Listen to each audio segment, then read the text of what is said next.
Request ni Bong Revilla na ilipat sa Krame, sinopla. Hindi pinayagan ng Sandigan Bayan ang request ni dating Senador Bong Revilla na mailipat ang kulungan mula sa New QC City Jail papuntang Camp Crame daw.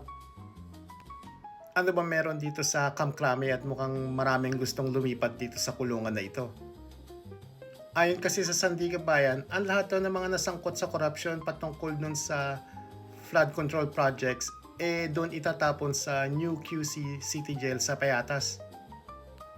Maayos naman daw kasi ang pasilidad doon at walang dahilan para magpa-transfer sa Camp Crame o kahit saan pang kulungan. At alam niyo ba na itong si dating Senador Bong Revilla nanalo ng Lingkod Bayan Awards at isa sa mga outstanding Senator of the Philippines noong 2024. 10 years ito matapos siyang masangkot sa corruption naman sa pork barrel noong 2004. Yun lang, okay, bye.